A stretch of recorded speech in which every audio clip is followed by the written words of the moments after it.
اعوذ باللہ من الشیطان الرجیم بسم اللہ الرحمن الرحیم الحمد للہ رب العالمین والصلاة والسلام علی اشرف الانبیاء والمرسلین وآلہ الطیبین الطاہرین۔ اعوذ باللہ من الشیطان الرجیم التائبون العابدون الحامدون السائحون الراکعون الساجدون الآمرون بالمعروف والناہون عن المنکر والحافظون لحدود اللہ وبشر المؤمنین۔ پچھلی آیت میں اللہ تعالیٰ نے ارشاد فرمایا کہ مومنین کا اللہ تعالیٰ کے ساتھ ایک سودا ہوتا ہے، اور اس میں ایک فریق مومن ہے اور دوسرا فریق اللہ تعالیٰ ہے، اور وہ اپنے اموال اور انفس کا سودا کریں گے اللہ کے ساتھ۔ اس آیت میں فرمایا کہ یہ سودا جس کے بارے میں پچھلی آیت میں ارشاد فرمایا کہ ذالک هو الفوز العظیم، یہ بہت بڑی کامیابی ہے۔ اللہ کے ساتھ جو ہونے والا جو سودا ہے، اگر کسی کا اللہ کے ساتھ سودا ہوتا ہے اور اللہ نے اس معاملے کے تحت اس کے جان اور مال کو خرید لیا ہے، وصول کیا ہے اللہ تعالیٰ نے، تو یہ بہت بڑا سودا ہے اور بہت بڑی کامیابی ہے۔ اس آیت میں ارشاد فرمایا کہ یہ سودا کرنے والے کون لوگ ہوں گے، ان کے اوصاف کا بیان ہے۔ ہر ایک کو اس سودا کرنے کی توفیق نہیں ملے گی، ہر شخص، ہر کس و ناکس اس سودے کے لیے اہلیت پیدا نہیں کر سکیں گے، اس سودے کے اہل ثابت نہیں ہوں۔ ہر کام کے لیے اہل لوگ ہوتے ہیں، اس سودے کے اہل لوگ کون لوگ؟ یہ اس سودے میں کامیابی حاصل کرنا، یہ فوز عظیم حاصل کرنا جو ہے، وہ صرف زبان ہلانے سے نہیں ہوتا، بلکہ ایک کردار کی وجہ سے، ایک امتحان اور آزمائش سے گزرنے کے بعد، اور ان اوصاف سے متصف ہونے کے بعد یہ فوز عظیم کا درجہ حاصل ہو سکتا ہے۔ یہ اوصاف کیا ہے؟ سب سے پہلی صفت ہے التائبون، توبہ کرنے والے لوگ۔ تاب یتوبو، کسی کی طرف متوجہ ہونا۔ بندہ جب گناہ کرتا ہے تو اس گناہ سے پلٹ کر اللہ کی طرف متوجہ ہوتا ہے، اس کو توبہ کہتے ہیں۔ اللہ تعالیٰ کسی بندے سے گناہ کی وجہ سے ناراض ہوتا ہے تو اس بندے نے استغفار کیا تو اللہ تعالیٰ بھی اس کی طرف پلٹ جاتا ہے، تو یہ لقد تاب اللہ نے توبہ قبول کی۔ یہ لفظ توبہ بندے کی طرف اگر منسوب ہو تو اس نے توبہ کی، اللہ کی طرف منسوب ہو تو اللہ نے توبہ قبول کی کا ترجمہ ہم کریں گے۔ معنی دونوں جگہ ایک ہے، بندہ بھی متوجہ ہو، اللہ بھی متوجہ ہو گیا۔ اللہ کا متوجہ ہونا قبول کرنا ہے، بندے کا متوجہ ہونا گناہ کے بعد اللہ کی طرف۔ لفظ تابہ اللہ کی طرف متوجہ ہونے کے معنی میں جب ہے تو ضروری نہیں ہے گناہ سرزد ہوا ہو، جی، چونکہ زیادہ تر استعمال جو ہے اس کا فرد اکمل، اس تابہ کا فرد اکمل وہاں صادق آتا ہے، اس کا مصداق جو ہے وہ گناہ سرزد ہونے کے بعد مولا سے دور ہونے، ایک گناہ سرزد ہونا، نافرمانی کرنا، مولا سے ایک فاصلہ لینا ہوتا ہے۔ جب ہم سے ایک گناہ سرزد ہوتا ہے تو ہم نے اپنے مولا سے ایک فاصلہ لے لیا۔ اس فاصلے کے بعد توبہ کا معنی جو ہے وہ مصداق اور زیادہ اس میں استعمال ہوتا ہے، اس لیے لفظ توبہ کا معنی گناہ کے بعد توبہ کرنے کا سمجھا جاتا ہے، ایسا نہیں ہے۔ اس کا فرد اکمل ہے گناہ کے بعد توبہ، گناہ کے بغیر بھی توبہ ہوتا ہے۔ لہٰذا اس میں التائبون میں وہ لوگ بھی آتے ہیں جنہوں نے گناہ کیا ہے، وہ فرد اکمل، اور وہ لوگ بھی ہیں جنہوں نے گناہ نہیں کیا اور ہمیشہ اللہ تعالیٰ کی طرف ان کے توجہ رہتی ہے، ہمیشہ اللہ کی طرف متوجہ۔ جو لوگ بلا فاصلہ اللہ تعالیٰ کی طرف متوجہ اور تائب رہتے ہیں ان سے گناہ سرزد نہیں ہوتا۔ تائبون میں دونوں آتے ہیں، جن سے گناہ سرزد ہوتا ہے وہ بھی آتے ہیں، جو بغیر گناہ کے اللہ کی طرف متوجہ رہتے ہیں وہ بھی اس میں آتے ہیں۔ العابدون، جو لوگ عبادت کرتے ہیں، عبادت کے بھی درجات ہیں۔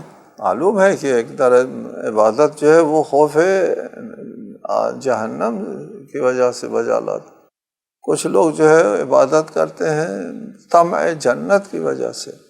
فرد اکمل عابدون کے وہ لوگ ہیں جو خدا کو اہل عبادت سمجھ کر کے عبادت کریں۔ اپنی جگہ اس کی وضاحت ہوتی رہی ہے اور حدیث بھی ہے۔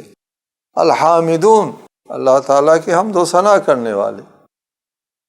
آپ کو کوئی نعمت ملتی ہے کوئی اللہ تعالیٰ کی طرف سے تو وہاں حمد کرنا تو ہر کوئی کرتا ہے۔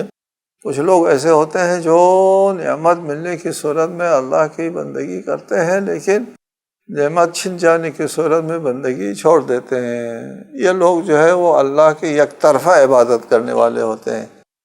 اولے حامدون جو ہے وہ ہر حال میں اللہ کے حمد کرنے والے لوگ، آسودگی کی حالت میں بھی اللہ کے حمد و ثنا کرتے ہیں، مصیبت کے وقت بھی، آزمائش کے وقت بھی اللہ تعالیٰ کے حمد و ثنا کرنے والے ہیں۔ یہاں ایک عبارت ہے، لا یحمد علی مکروہ سوا، یہ حمد ہو اس ذات کے لیے جو کسی مصیبت کے وقت بھی اس کی حمد کی جاتی ہے، سوائے خدا کے۔ اور اگر کسی کی طرف سے مکروہ یعنی ایک نامناسب عمل آ گیا تو اس کی سرزنش ہوتی ہے، حمد و ثنا نہیں ہوتی۔ لیکن اللہ نے اگر کسی کو مصیبت میں ڈال دیا پھر بھی اللہ کی حمد ہوتی ہے۔ کیوں؟ اس لیے کہ یہ مکروہ نہیں ہوتا اس کے حق میں، یا یہ مصیبت یا آزمائش جو ہے وہ اس کے لیے مفید ہے۔ اس لیے وہاں بھی اللہ تعالیٰ کے، اگر مریض ہو گیا ایک شخص، مرض مبتلا ہو گیا تو اس بیماری پر بھی اللہ تعالیٰ کی حمد و ثنا ہوتا ہے۔ لا یحمد علی مکروہ، مثلا بیماری پر بھی اللہ کی حمد ہوتی ہے، ٹھیک ہے؟ سوا یہ صرف اللہ تعالیٰ کے ساتھ مختص ہے۔ الحامدون السائحون، سیاحت کرنے والے، یہ تشریح طلب لفظ ہے، یہ لفظ سیاحت کرنے والے کیا ہوتے ہیں جی؟ یہ جو عبادت کرنا ہے، توبہ کرنا ہے، حمد و ثنا کرنا ہے، اور آگے ہے رکوع سجدہ، امر معروف نہی عن منکر، بیچ میں آگے سیاحت کرنے والے۔ تو اس سیاحت کی نوعیت جو ہے وہ اسی قسم کی سیاحت ہونا چاہیے جیسے نماز روزے قسم کی اور عبادت اور حمد و ثنا قسم کی چیز کو سیاحت کہتے ہوں گے۔ یہ جس کو ہم لوگ سیاق کہتے ہیں، سیاق آیت کے تحت سائح سے مراد ایک ایسی چیز ہے جو اللہ کی بندگی سے مربوط ہے۔ اسی لیے روایات ہیں سیاحت امتی المساجد، میری امت کی سیاحت مسجدوں میں جانا ہے، مسجد کی طرف جانا، یہ سیاحت ہے۔ ایک روایت ہے شیعہ سنی مصادر میں ہے سیاحت امتی الصیام، صوم روزہ رکھنا میری امت کی سیاحت ہے۔ کیوں روزے کو سیاحت کہا ہے؟ اس کے لیے بھی پھر توجیہ ہے، تشریح ہے کہ سیاحت روزے کو اس لیے کہا ہے۔ کچھ لوگ کہتے ہیں کہ سیاحت سے مراد جو ہے وہ سیر فی الارض ہے، زمین پر چلو پھرو۔ بعض آیت ہے نا سیروا فی الارض فانظروا کیف بدأ الخلق، یہ سیر فی الارض کا حکم ہے قرآن مجید میں۔ یہ بھی اپنی جگہ راز خلقت کا دریافت کرنا جو ہے یہ ایک عبادت ہے۔ مثلا ایک گھڑی کے لیے فکر سے کام لینا 70 سال کی عبادت سے بہتر ہے۔ سیر فی الارض کرتے ہیں تو پھر اس میں اللہ تعالیٰ کی خدمت، خلقت اور تخلیق میں اور آیات الہی میں غور و فکر کرنا بھی اپنی جگہ سائحون یہ سیاحت یہ اس سباق سے مختلف نہیں بنتا، سیر فی الارض سیاحت سے مختلف نہیں بنتا، یعنی عبادت سے مختلف یا حمد و ثنا سے اور رکوع اور سجود سے مختلف نہیں بنتا، سیاق کے اندر رہتا ہے۔ سیر فی الارض عبادت ہے کیونکہ اس کے ذریعے انسان خلق اللہ میں فکر سے کام۔ یہاں پر ضمناً بالمناسبہ ایک بات یہ بھی بتا دیں آپ لوگوں کی معلومات کے لیے، ہمارے ناظرین کے معلومات کے لیے، ایک حدیث ہے مشہور، البتہ یہ حدیث اہل سنت کے ہاں زیادہ مشہور ہے۔ وہ حدیث یہ ہے، اختلاف امتی رحمہ، میری امت کا اختلاف رحمت ہے۔ قرآن مجید میں جا بجا کہا ہے اختلاف نہ کرو، تفرقہ نہ کرو، اور اختلاف جو ہے وہ اچھی چیز نہیں ہے، اور اسے حدیث نے کہہ دیا اختلاف امتی رحمہ۔ یہ قرآن کی صراحت کے منافی ہے، اور حدیث قرآن کے ساتھ اگر مطابقت پیدا کرے ہم اس حدیث کو لیتے ہیں، اور اگر قرآن کے ساتھ مطابقت نہیں ہے ہم اس حدیث کو رد کرتے ہیں۔ یہاں پر ایک اس حدیث کو رد کرنے کی ہمارے نزدیک ضرورت نہیں ہے، اور اس لیے کہ یہ قرآن سے متصادم نہیں ہے۔ یہ حدیث اختلاف امت رحمہ قرآن سے متصادم نہیں ہے، بلکہ یہ سیرو فی الارض کے ساتھ جو ہے وہ مطابقت رکھتی ہے۔ کیسے؟ اس لیے کہ اختلاف کا مطلب کسی اور کسی کے ساتھ جھگڑا کرنا جو ہے وہ مراد لے لیا جاتا ہے، عموماً ہمارے ذہنوں میں راسخ معنی یہ ہے، اس لیے یہ غلط فہمی پیدا ہو گئی ہے۔ جبکہ اختلاف آمد و رفت کو کہتے ہیں، آمد و رفت کو بھی اختلاف کہتے ہیں، آنے جانے کو بھی اختلاف کہتے ہیں۔ حدیث کا اگر ہم یہ معنی کریں اختلاف امتی رحمہ، میری امت کی سیر و سیاحت، سائحون، میرے امت کی سیر و سیرو فی الارض، میرے امت کے آنا جانا رحمت ہے۔ چنانچہ ایسا ہی ثابت ہوا ہے، امت محمدیہ، امت قرآن کی سیر و سیاحت یعنی آنے جانے نے ساری دنیا میں اس پیغام کو پہنچایا۔ تاجروں نے تجارت کے لیے مشرق اقصیٰ میں، دنیا کے دور ترین نقاط میں سفر کیا، اور سفر کر کے تجارت بھی کی اور پیغام اسلام پہنچایا، اور اسلام جو ہے وہ کرۂ ارض کے اکثر علاقوں کے اوپر اس امت کے اختلاف کی وجہ سے، یعنی آنا جانے کی وجہ سے اسلام کا پیغام پہنچا، لوگوں تک رحمت پہنچی ہے۔ اللہ تعالیٰ کی رحمت پھیلی ہے اس اختلاف کی وجہ سے، اس اختلاف کی وجہ سے، یعنی اس آنے جانے کی وجہ سے، اس آمد و رفت کی وجہ سے۔ ہم زیارات میں پڑھتے ہیں، ہماری کلچر ثقافت میں زیارات کو بہت بڑا، وہ مختلف الملائکہ کہتے ہیں ہم اہل بیت کو، ملائکہ کے آنے جانے کی جگہ، مختلف اختلاف کی جگہ، یعنی فرشتوں کے آنے جانے کی جگہ کہتے ہیں ہم اہل بیت کے گھروں کے لیے۔ ایک اور فرمان ہے مولا امیر المومنین علیہ السلام کا نہج البلاغہ میں، وَيَعْلَمُ اخْتِلَافَ النِّينَانِ فِي الْبِحَارِ الْغَامِرَاتِ، گہرے سمندروں میں مچھلیوں کے آنے جانے کو تو جانتا ہے۔ اس کی ایک تشریح ہے، ہم جب وحی کے سلسلے میں تشریح کرتے ہیں وحی کیا چیز ہے، وہاں پر ان مچھلیوں کے آنے جانے کی بات ہم وہاں پر بیان کرتے ہیں کہ ان مچھلیوں کی ایک عجیب غریب چیز ہے کہ مولا نے کیوں فرمایا کہ مچھلیوں کے آنے جانے کو جانتا ہے، کہ ان مچھلیوں کے آنے جانے میں کیا رموز ہے، عجیب غریب رموز موجود ہے ان مچھلیوں کے آنے جانے میں۔ جی، وہ اپنے ماؤں کے وطن کی طرف واپس جاتی ہیں مچھلیاں، جو 2000 کلومیٹر پر ان کی مائیں مر گئی تھی۔ یہ وہ وحی سے مربوط ہے کہ ان کو کس نے سمجھایا۔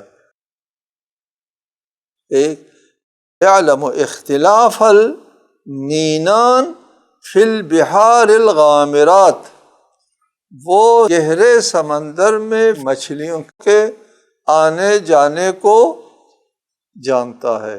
اختلاف کا معنی کر رہا ہوں، اختلاف آنے جانے کو کہتے ہیں۔ لہٰذا اختلاف امت رحمہ ہم اگر اس معنی میں لے لیں کہ میرے امت کا آنا جانا رحمت ہے، اور یہ ثابت ہے اس امت کے آنے جانے میں بہت بڑی رحمت ثابت ہوئی ہے، لہٰذا اگر ہم السائحون سے مراد سیروا فی الارض لیتے ہیں تو سیاق آیت سے یہ بیرون نہیں ہوگا۔ الراکعون الساجدون، رکوع کرنے والے ہیں، الساجدون سجدہ کرنے والے ہیں، یعنی اللہ تعالیٰ کی بندگی۔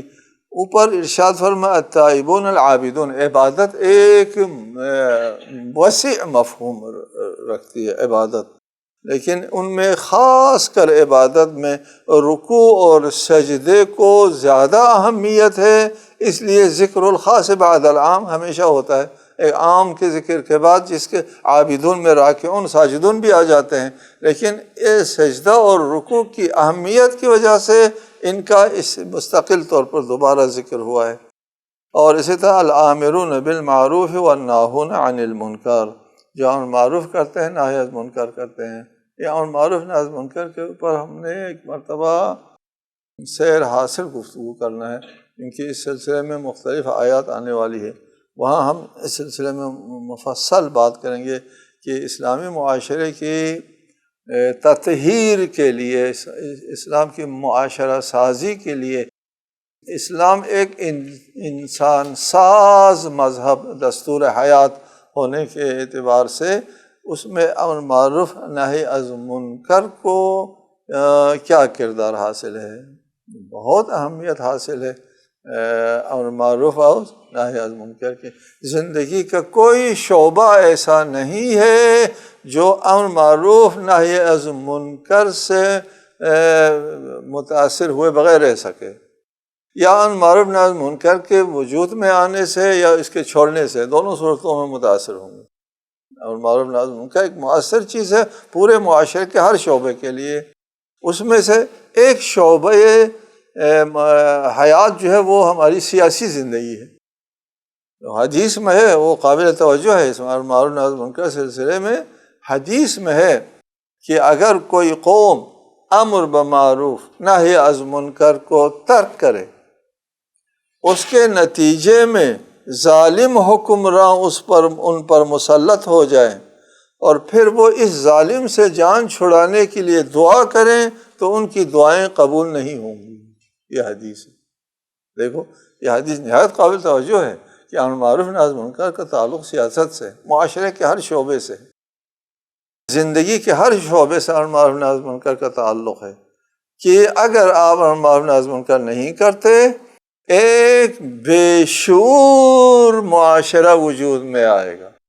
ایک بے شعور معاشرہ جب وجود میں آئے گا، ان کے اوپر ظالم کو ظلم کرنے کا موقع ملے گا، موقع دیا جائے گا۔ ہمارا اپنا معاشرہ شاہد ہے اس بات کی، یہاں موقع دیا جاتا ہے ٹھیک ٹھاک، ساری رعایت جو ہے وہ حکمرانوں کو مل جاتی ہے، اور مظلوم اور عوام کے لیے کوئی رعایت نہیں قانون مجازات میں، اس لیے ظالم حکمران ہم پر مسلط ہوتے رہتے ہیں، اور پھر ہم دعا کرتے ہیں اور ہماری دعا قبول نہیں ہوتی۔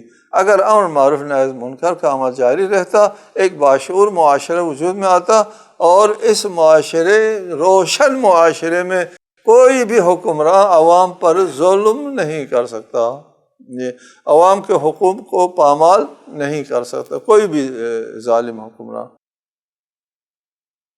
جیسا کہ ہم نے مختلف معاشروں میں دیکھا، جن معاشروں میں روشنی ہے، خواہ وہ اسلامی معاشرہ ہو غیر اسلامی معاشرہ ہو، کہ اس میں روشنی موجود ہے، اس روشنی موجود ہونے کی وجہ سے وہ اپنے حکمرانوں کو ظلم کرنے کا موقع نہیں دیتے، ان کو گھر جانا پڑتا ہے۔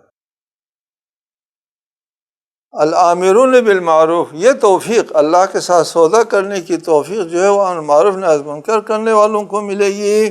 والحافظون لحدود اللہ، ایک جامع تعریف آ گئی، اللہ تعالیٰ کے حدود کی حفاظت کرنے۔ اللہ تعالیٰ نے جو حد بندی قائم کی ہے، یہاں سے آگے مت پھلانکو، اور ان حدود میں رہتے ہیں۔ اللہ تعالیٰ نے جو حد قائم کیا ہے، حلال اور حرام کی حدود، ان قائم کردہ حدود کے اندر رہنے والے لوگ اللہ کے ساتھ سودا کریں گے، اور اگر ان حدود کو پامال کرتے ہیں اور حدود سے تجاوز کرتے ہیں، آگے نکلتے ہیں، وہ اللہ تعالیٰ کے ساتھ اس سودے کے لیے اہل ثابت نہیں ہوں گے، وہ اللہ کے ساتھ جو وہ سودا نہیں کر پائیں گے۔ وَبَشِّرِ الْمُؤْمِنِينَ، آخر میں فرمایا ایمان والوں کے لیے بشارت دے دے، یہ خوشخبری سنا دیجیے، رسول اللہ کے لیے حکم ہے کہ ان اوصاف کے مالک مسلمانوں مومنین کو بشارت دے دیں جو اس فوز عظیم کے ساتھ جو ہے وہ اللہ تعالیٰ کے ساتھ سودا کرنے میں کامیاب ہو جائیں گے، اور اس بشارت کے بھی وہی لوگ لائق ہوں گے جو ان اوصاف سے متصف ہوں گے۔